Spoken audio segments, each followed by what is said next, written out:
Welcome to season 6 of Let's Talk. Now, I have no clue how we're on our third year and on season 6 already. The math is not quite mathing there, but that is besides the point. I'm your host, Christopher Smith. I'm also the Director of Marketing and Communications for National Runaway Safeline, or NRS. At NRS, we operate the federally designated national communication system for youth who have run away, are experiencing homelessness, or who may be considering leaving home. For over 50 years, we've provided crisis support and resources for young people, families, and communities across the nation. This season of Let's Talk, I'm telling you, you're going to learn so much from the young people and service providers that are going to join us as guests. We're covering topics like experiencing homelessness while trans, supporting someone who enlists you to be in their chosen family, and in a few different episodes, you'll actually hear us challenge different racially based stigma. Since we're kicking things off during Black History Month, I wanted to focus specifically on mental health stigma in the Black community, and I'm thankful to be supported in this episode by two incredible members of the National Runaway Safeline Youth Advisory Board. These are two young people who I know as being kind and engaging and dead serious about mental health advocacy. Amea, why don't you kick things off for us? Okay, so hey, my name is Amea. Pronouns are she, hers. I'm currently 22 years old, working as a peer support specialist for Youth Oasis. And I had my first kind of experience with homelessness when I was about 16. A lot of the times, like when I was younger, it was just more so me and my mom weren't really seeing eye to eye. Like two strong mindsets in one household just wasn't really working. But that was kind of just, on and off. Like, I really feel like I've had my most serious run-in, like, when I just recently, like, 2 years ago. And that's when I moved down to Baton Rouge to come stay with a friend, and my friend didn't end up being my friend. So, yeah, it just put me in a whole nother situation. Wow, so having this experience twice, you're 24 now, so having this experience twice at 16 and then 22, and then ending up working for a really great organization like Youth Oasis. Would you mind sharing just a little bit about Youth Oasis? Mm-hmm. So they're actually an organization that helps homeless youth. That's ages, like they start off at 16 and they go all the way up through 24. So I actually initially came to them for help, with my situation. And then instead of like helping, well, they did help me, but they also offered me a job, and I've just been working with them kind of ever since. All right. Nice to have you on the show, Amea. Thank you so much. Antonio, would you mind giving us an introduction? Hello, my name is Antonio Davis Robinson. I am a NRS Youth Advisory Board member. I am also 24 years old, born and raised in Las Vegas, Nevada, and my pronouns are he, him, his. Previously, I was a part of Planned Parenthood before, as of now, and also a part of CHISPA for CHISPA, Nevada. I'm an alumni actually for them. And currently, I am still a CX Works Tech Impact alumni and also ambassador as well for the program. And for CX Works, it's basically a customer service training that you get, also as well as a class for people who want to be able to get more help with the work, and also work with larger companies on the front of how to handle customer service with customers, or how to deal with the scenarios of it as well. What is CHISPA? CHISPA is CHISPA Nevada. So basically, CHISPA is a nonprofit organization that is helping with youth who have asthma, and also for people who are at risk of getting asthma as well. So basically what we worked on with them is trying to get our buses that we have turned into zero emission buses. So a lot of times you have your buses that sit in the lot, and they're waiting and it's going to be affecting people who have asthma. So it's very difficult on the body, and then also it can cause issues to people who don't have asthma and can be at risk for it. All right, Antonio, thank you for that. Now, I just want to start things off asking, do you even remember at what time in your life you started being aware of mental health? So yeah, honestly, I really I knew about mental health, like in high school and stuff. Like I feel like before then, it wasn't nothing that we talked about.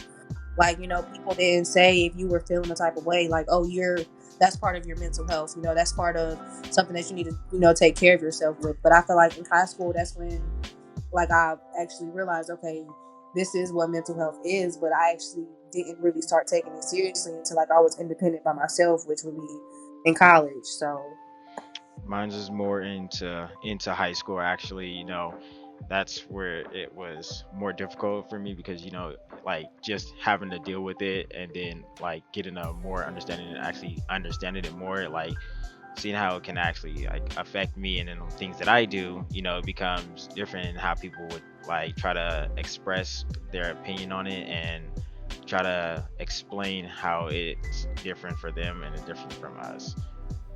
Yeah, and by us, you do mean black people. I probably should have mentioned earlier that we are all young black people discussing this topic. So we're talking about our own experiences, of course. Antonio, does it look different for you now to protect your mental health than it did when you were younger? I say a little bit more of, yeah, like for me, just trying to make sure like just keeping my mental health in check is trying to surround myself with positivity and also like listening to my music or reading the books or finding things that like help me stay calm and focused. How do you give yourself permission to really feel your feelings when your feelings aren't positive? In that situation, it's kind of tough because I don't want it to be like I don't want to lose it at one point and it steps away and it slips out, and on the other hand, trying to maintain it is the biggest thing. So trying to stay focused on trying to stay in a positive zone, but a lot of times I do slip into like a certain aspect of being like a little bit down because I do suffer from depression as well, so it doesn't help as much in a certain point, but sometimes I have to think about like what I'm fighting for. Yeah, I just kind of feel like a lot of times I do get in those situations. Like me personally, I just have to like remove myself from the situation. Like sometimes I can't just sit down and try to read, or sit down and try to listen to music. Like something will just be frustrating me so much to the point where I have to just sometimes I just gotta like step outside, and if I gotta scream, if I gotta curse, if I have to do whatever, like I'll do it, because if not, like that'll just lead to me eventually just like crashing out and just doing certain things. But I don't think I never actually knew how to deal with my mental health until like I was in a situation where like I knew I was going to get in trouble because I didn't know how to deal with it. Like if I kept going down that path, then I wouldn't be able to be a functioning person. Oh yeah, like I immediately had a flashback to being young and being told that I'm not supposed to cry or that I'm not supposed to, like if I'm upset about something, then I'm just being sensational. Like, do you remember the first time someone ever like shamed you for being emotional? The most vivid thing that kind of comes out to me is like when I was younger, and I kind of had my first little boyfriend or whatever, and of course, he wasn't the first relationships you have. They don't last, this is like a fairy tale, but like he wasn't the nicest to me, and he actually I would be mistaken kind of the things that he would be saying for like, love, and it wasn't actually love. Like he'd actually be, tearing me down like mentally and everything. And I'd actually tried to talk to, my mom about it, and she's just like, well, it's no use in crying over spilled milk. Like it's just a little relationship. Like you're gonna get over it. You don't it wasn't like actually you had a sit down conversation with me. You just told me stop crying. It's not that, and I just had to deal with it. Yeah, that's like basically being told, oh, that's not that important. Yeah, exactly. But that's not fair because to a teenage girl, like my feelings are the number one thing that's going on. So for you to say to me like, oh, you just get over it. Everybody goes through these things. Like it's not. And that's where a lot of like my kind of depression issues and everything came from. Like I don't feel like I have a hard time with feeling loved by a person, and that's partially why. Thank you for sharing that. Do either one of you have any specific examples of being impacted by mental health stigma when you were younger? I'd say probably a little bit. The way it's just like, if I'd say something, they'd be like, it's just like people would judge me on just how I talk, and I've been told that like it's nothing wrong with having like just a feminine understanding. So it's like I can understand like where females coming from and everything, and it's just like if I'm talking about it, it's like you're acting like such a girl, what's going on with you? And then, it starts going into whether people would call me slurs or, go into like stereotypes or anything. So it's like, trying to get through that is like, I can't act myself. And it's just like, if I can't act myself, I can't be like who I am as a person. And, me as a person, I literally am the person who likes to help, who likes to, care about others, work through everything.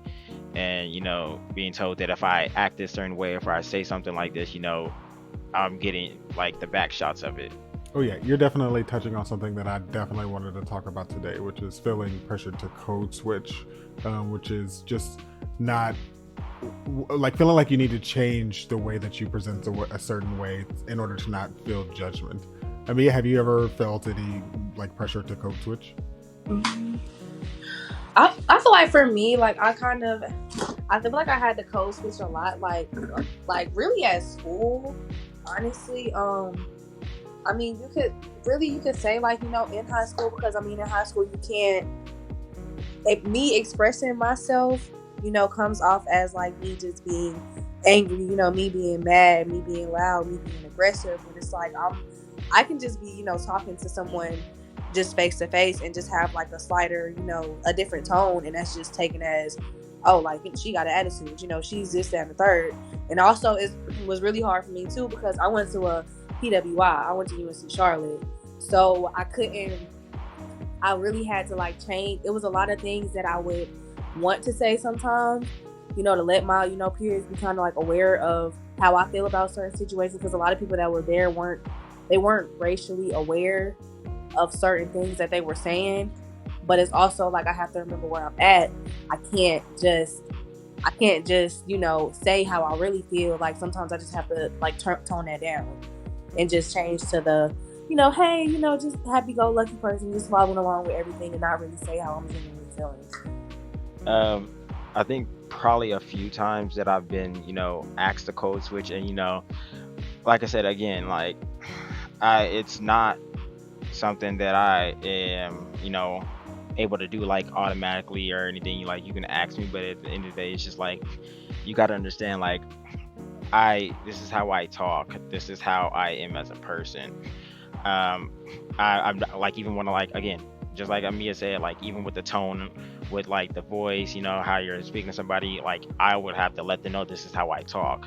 Like, I'm not raising my voice or anything, not catching an attitude. Like sometimes my voice sounds stern, sometimes it sounds like I got a high pitch on it or so, but I'm not really throwing like any attitude or any like being like demeaningful or anything.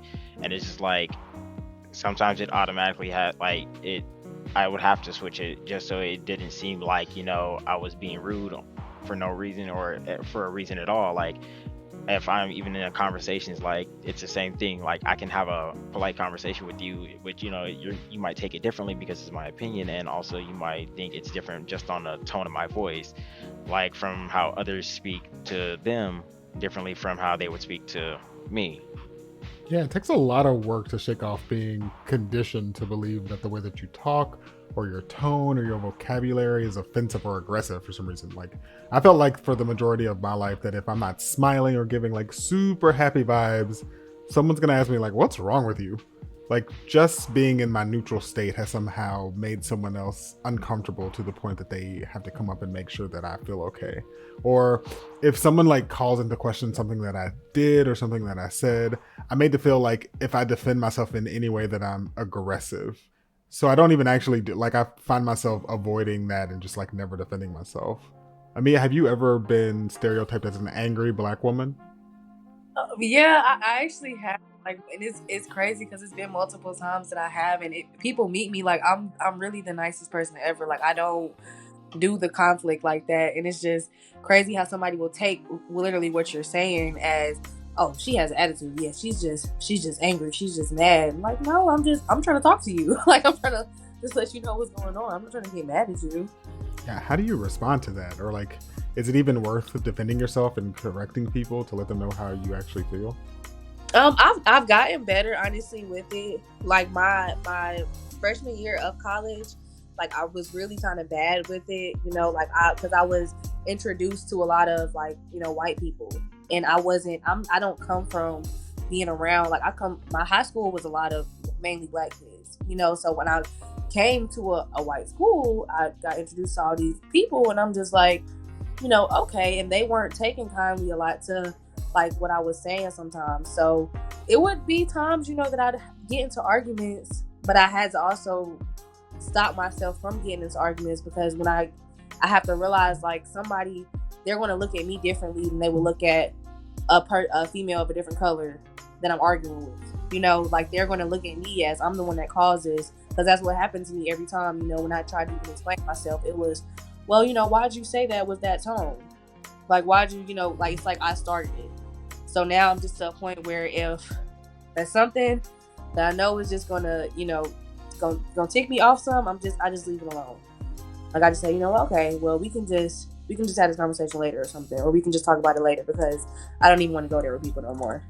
Yeah. What's wild is that, like, I think most people hear of the stereotype of angry black woman, but it definitely is something that people believe and feel about black men as well, like angry or aggressive black men. Yeah, but I actually been in a lot of points on like that. It's been pretty crazy, because even like at like even when I be at work and, you know, I'm smiling and everything, you know, and, you know, if I kind of like my smile accidentally drops down, you know, because we're moving fast, somebody would like be like, oh, he has an attitude, or he, you know, he's, you know, going back and forth with like what's his problem, or, you know, what's going on with him. But it's like I'm just, you know, in a flow of like, this is how I work. But also like other times I've been told, you know,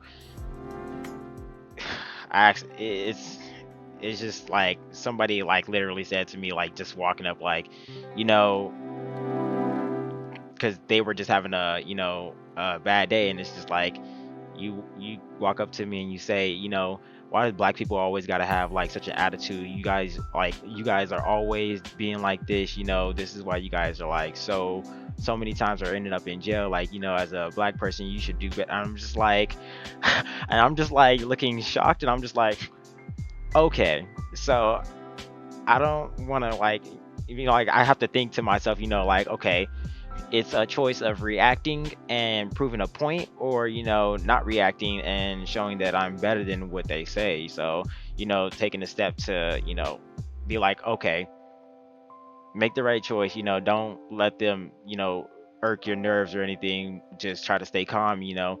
And I usually have to like step away from the conversation, because I'll tell them, you know, I'm not gonna entertain it. I'm not gonna let it get to me. I'm just gonna end this conversation. I'm just gonna walk away. You have a wonderful day. And I just leave it at that, you know. But, you know, even before, like, I would go straight for it. I used to argue right off the bat, like, just hearing any type of disrespect like that, any type of rudeness or any comments or, you know, any judgment. Like, I used to go off, and like, you know, growing up, it's like there's things you got to think about too, but it's like, is this how I'm going to get labeled about things? Is this how I'm going to get put into a situation? People are going to just automatically think like it's not something that I really want to go through. Exactly. Like the toll of it all, you know. I think that people assume that code switching is just this thing that happens in a work environment, but I'm so glad that it's being brought up, that it happens at school, it happens at the grocery store, it happens after you've been on hold with customer service for 10 minutes, and it's really exhausting. And low-key, it kind of goes both ways. Like, there are definitely qualities about myself that I feel like shameful about, or feel like don't necessarily fit into like my own black stereotypes that I've created in my mind about what's accepted and not in the community. Yeah, yeah, definitely. Honestly, I do get a lot of microaggressions, and then sometimes it's not even like, a lot of times, you know, it's from other races, but like, you know, sometimes now, like, it's from like our own race, like it's from, you know, black individuals. It's like, ever since I became pregnant too, like, it's kind of just like, you see people like look at me like, oh, you're pregnant, like you really, like, you know, who you pregnant about, like, they just try to, it'll just be like certain things that people will just assume, like they'll just assume, you know, I'm just gonna be like another like statistics or something like that, like they'll just, you know, assume and try to push off these these certain qualities of me, but it's like my life is not, yours. Yeah. What's really wild to me is people, I think they genuinely do this without even realizing it. Like, you're asking me these questions as if you want to help me, but then you don't end up helping me. Like, did you want to find a way to support me through all of this, or were you just trying to find out more information? And it genuinely, like, it doesn't even have to feel like it's coming from a negative or malicious place, but like, just ask yourself, it's like, is it hurting you to not know this information? Am I going to leave this conversation a better person because of what you have to say about it?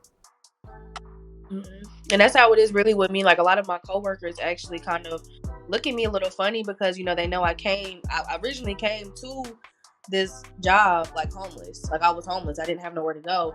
It's been a year since I've been working there, and I'm obviously in a better spot. So that's why I chose to, be able to have a child. And it's other issues. Like, my niece passed away at 6 months. So that's a major thing as to why I, actually wanted a child. But it's like they'll say, things like, well, do you even got like space, for you and the baby? How are you gonna take care of you and the baby? Like, how are y'all gonna, like, it's not your business. So No, I'm with you. I'm definitely in the class of like, more people need to stand their ground and say, I don't know how that's any of your business. But we've covered a lot so far: microaggressions, mental health stigma inside and outside of the Black community. At this point, like, what advice do you have for a young Black person today who may be experiencing homelessness or considering leaving home?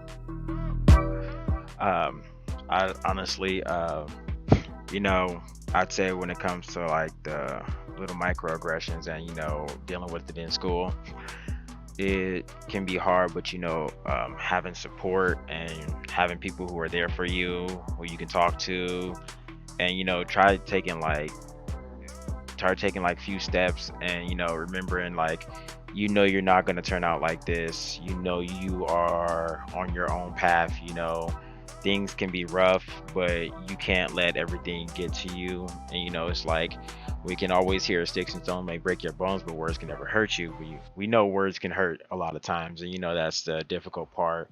I say, just find something that makes you happy, that inspires you, that keeps you positive, and to keep moving forward and never give up, and never let anything get in your way or create an obstacle or block it. Always look for that bright and shining light. I really just say, like, make sure, you need to make sure you talk to someone before it kind of gets, too late. Like, before you can, because you can rob yourself of certain opportunities that you can have later on in life just because you didn't talk to someone and, release that pain and anger that you've been, holding so much inside. Like, I know for me, like, I didn't talk to anybody. I was going through a lot, and I ended up just really spazzing out on everybody and winded up I made myself go to the mental hospital because of how I was acting towards the workers, the ambulance, the policemen, just because it was so much going on. Like, don't wait till you get to that point to where it's just too much going on and you can't handle it anymore to release, because it's not gonna put you further in life. Like, I got lucky because I didn't put my hands on anybody, but I think that was the main reason why I got lucky, because it's like, if I would have done that would have just messed up my situation, period. But you can put yourself in a worse situation by not speaking to somebody and actually being clear about your feelings and recognizing those feelings. Yeah, letting things boil over for me has never, not once in my life, worked out the way that I wanted it to. Even when I was younger, and I would like go to my parents and tell them like, hey, I'm experiencing this at school, and like, it's really getting to a point where I can't take it, and I think that I'm gonna like beat this person up, or I'm gonna fight this person. My parents were like, if you get into a fight at school, you better not lose, period. And that's like the end of the discussion. There's no like unpacking of what's going on, like trying to come up with some type of plan to avoid confrontation. It's like, you better not lose, the end. Did you guys ever feel like that was kind of what was expected of you in that type of situation growing up? I really okay. I feel like it honestly has a lot to do with your background. Like, 'cause I know for me, like, my family is naturally just aggressive. So when I came to school and I would be into arguments, like, I would be ready to fight because I come from an aggressive family. So I'm not used to getting a calm, approach of, why are you feeling like this? Like, what can we do to make it better? Like, I'm not used to talking about anything. It's just, you say something I don't like, I say something you don't like, okay, let's fight about it and it can be done with. That's how we are taught to solve problems. Like, we aren't taught to sit down and talk it out. So yeah, sitting down and like talking about your feelings was not something that happened in my family. Like, I can't think of a time when that ever happened. No, not at all. Like, that's why a lot of times, like, me and my brother, like, both resorted to, like, there would be a whole bunch of holes in the wall. Like, we'd want to hit the wall, like, make damage other things, because, like, we can't, that's the only way that you get to express yourself. And we don't come from a family where they just, let's sit at the dinner table, let's, talk about our feelings, what's going on, like, let's just talk about it. Like, no, we don't come from that. They just, if you got a problem, solve it. That's it.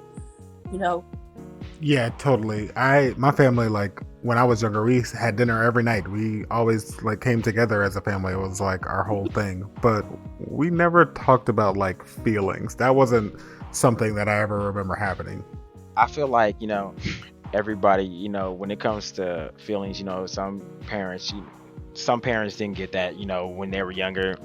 I know my mom, when she was younger, she didn't really talk to her family like that. So, especially when it came to us now, like, none of us ever talked about our feelings to my mom or my dad. The only person I ever, discussed some of my feelings or emotions to was my older sister, and she was the only one that I really talked to about it in my family. And I feel like, any single time, like, I would bring it up, it's just like disregarded, and like that. I feel like any single time, like, it just brings it back to, like, me getting more mad or angry, because any single time something's said, like I said, I will pop off and pop back, and it's different for me because I used to have the worst anger issues when I was younger, and it's like, you can say something to me, like, I remember, like, somebody can say one thing about me or about my mom, and I automatically snap, like. But it's like, when they tell you, if you're gonna fight somebody, y'all go fight. It wasn't, you go fight and you come back home, you go fight and you go fight, and if you lose, you better win and you better get up and do it again. So that's what we basically went through, is like, if you're gonna fight, you go and fight them, because it's either you go in the house, you sit in there, you cry, I'm gonna give you something to cry about, and I don't know what you're crying for. It's that issue. And I think it's even tougher when, like, some parents haven't, kind of got the gift of understanding where we come from, because I understand, like, they go through things as well, but it's like, you're supposed to show us what not to do, and y'all are doing the things differently. Like, my mom made it perfectly clear that, if I can't tell you not to do it because I'm doing it, or if I've done it before, I'm not gonna have, y'all can't do this, but I've done it before. So it's like, what are you trying to tell me? You trying to tell me not to do? You trying to tell me to do it? Like, I'm confused. You're not explaining anything. Yeah, I'm curious. At what do you remember, at what point in your life you unlearned that behavior? I think I unlearned that at probably the age of 16 or 17 at the most, because it was very different for me. Like, I didn't really have that much of support. Like I said, my older sister was mainly the person I want to talk to, but other than that, like, at those certain points in my life, it was mainly me bottling everything up, and any feelings or emotions that I had, I just bottled it up. And sometimes later on it got worse, because when I would be working and I go get off, or I'm dealing with a customer, I would do my best not to snap, but it's like, I'm snapping now, because everything I don't tell nobody, or I don't talk to about, or I can't talk to about, like, it affects me and how I work now and what I try to do. Well, I was gonna say, I really kind of feel like the aggression thing, I really feel like that's kind of, I think that's just something, like, it's very generational. Like, I feel like it's a very, I I wouldn't even say generational. Like, I would say it's a racial curse that we kind of like have, because I feel like before, during slavery, like we were so used to not being able to speak up, like not being able to actually talk about our feelings. We couldn't, because we were slaves. We couldn't speak about anything about how we felt. So I feel like that mindset, is just being passed down. Like, we have to find other ways, to express ourselves, because we've been taught that we just can't verbally talk about it.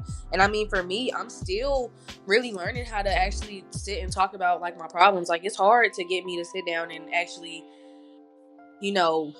speak about, my problems, and not try to get so aggressive, not try to get so defensive, because my first instinct is to get defensive. Like, even though it might not be to get physically defensive with you, but like mentally, I will be getting defensive, and I'll have myself on guard, because I don't really know your true intentions. Like, I'm still learning how to unlearn that. So yeah, and you're exactly right. I read a book right before the pandemic called The New Jim Crow, and it very, very clearly illustrates the timeline of a lot of generational trauma and curses for Black people. And it's incredibly uplifting today to see young Black people actually be leaders in conversations about mental health, because we as Black people in America have had to put in a lot of extra work doing all of the things we've talked about today and much, much more.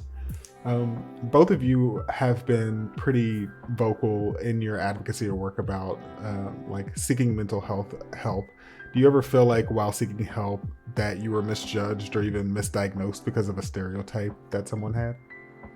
So, yeah, I mean, for me, they kind of just, when I initially went to the behavior facility, like, it was because they see me get very angry, and like, I was just, I was happy before that, but they see me get very angry in like a short period of time, so they just automatically assume, oh, she does this all the time. She's just bipolar, and it kind of, and they wanted me to just go ahead and start taking medicine. They didn't try to sit down and talk to me, or try to, do anything, or try to, get to know me, to be able to actually figure out, okay, what type of, medicine, like, does she need? It wasn't really to the point where I actually had to like let them know, okay, well, this medicine that you're giving me, it's not working. It's not changing how I feel. It's not helping me, with calming down. It's not doing anything for me. So I feel like I was kind of forced to talk to them in a sense, because it's like, either you talk to them and let them know this medicine isn't working, this isn't what you do, or you just continue taking this medicine because that's what they tell you to do. And I feel like that's what they do a lot in those facilities. Like, they'll just try to prescribe you some medicine and just say, that's it. Like, when you go and talk to a psychologist over there, it's not even a real conversation that you get to have like with the psychologist, to where it's like, you would, like, how could you know what I'm going through mentally if I couldn't even have a real conversation with you? Like, it's literally like a 5 or so minute conversation, and they're like, oh, either she needs medicine still, or she doesn't need medicine still, and we send her on about her way. So I didn't really feel comfortable that much, like, talking, asking for help in that facility. Like, I made 2 friends in there, and I was comfortable talking to them, more than like the actual staff, but they didn't really make it an environment where I wanted to talk to them. They just made it to where I wanted to say something so I wouldn't have to keep taking this medicine that I know isn't working for me, but y'all aren't actually trying to see what the problem is with me. You can't see a problem with somebody after only spending 5 minutes with them,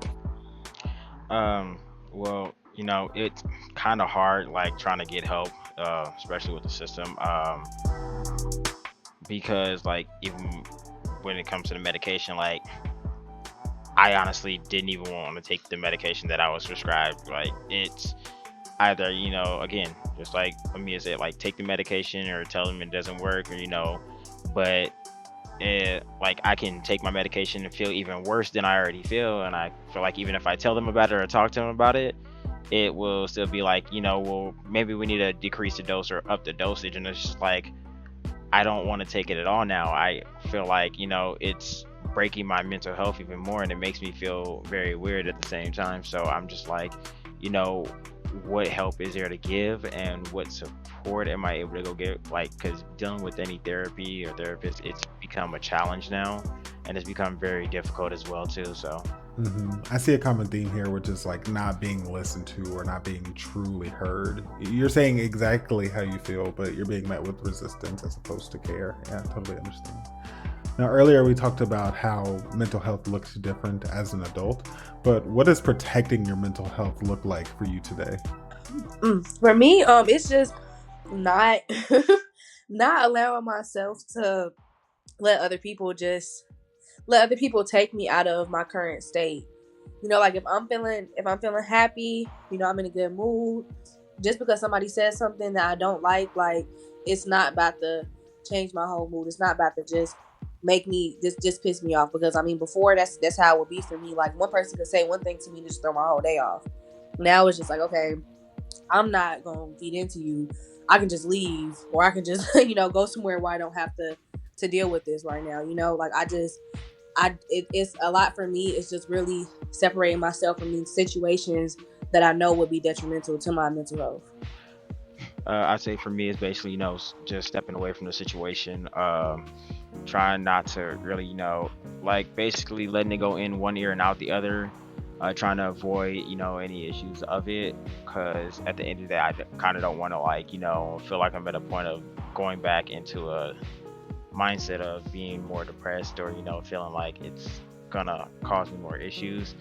But basically, again, like finding something to keep me positively like on that path of not listening to them, or just ignoring them the whole time, and even doing that, not paying attention to the words they say, because it can be tough. But you can't let negativity get to you a lot like that. Hmm.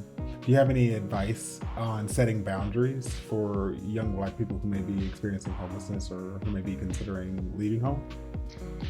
I'd say the most advice I can give for it is, when it comes to like their state of mind, don't feel afraid to talk to somebody about it. But at the same time, think about like when you're gonna do it. Like, is it the right time? Like, are you in a safe place, safe area? Are you in the right mindset? Because you cannot be in the right mindset, and words can typically tend to slip out by accident, and you don't mean it, and they'll take it the wrong way. So you gotta set that boundary of like thinking about it before you say it, and making sure that you're very comfortable and you're safe and you're protected, and that you're in the right I'm not going to say state of mind, because that's a terrible word to use, but you're in the right you know place for it to be able to talk to somebody. If you need to, always think about like something that'll help you get to that step or that area for it. I definitely agree with what you were saying, Antonio. And I just also feel like make sure that you, if need be, like have that person or have that outlet that you can turn to when it's when things are getting too hard. Because sometimes you might think it's okay to deal with a situation one way, but having that outside perspective, having someone else be able to help guide you through the situation, they might can help you better get through the situation to where you don't put yourself in a negative spot just because you're trying to keep your boundaries and stuff. So For the people out there who like really feel like they don't have anybody in their corner, are there any like artists or influences that you have in your life who've spoken out about mental health that have really helped you?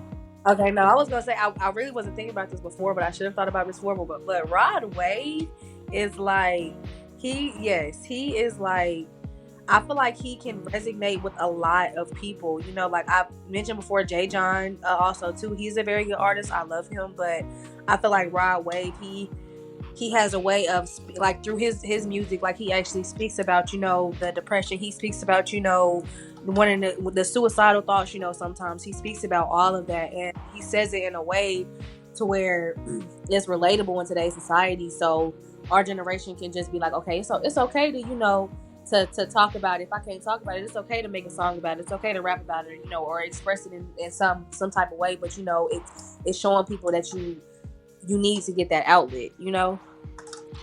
It's the same thing, also getting right away, for it, because the music does help a lot too. I also say like with a lot of gospel, singers, a lot of their music, like when it comes to like Marvin Sapp, Kirk Franklin, like a lot of the songs help when you're going through like I Smile, like it helps because just thinking about like everything that you're going through, all the negativity that you may face, uh, push you in a positive mindset. And then also when you're in that positive mindset, it helps keep you at like a calmer state to where you can really feel free to write down the music that you want to write down how you feel, take notes or find like little brainstorming ideas on key points of how you can help yourself.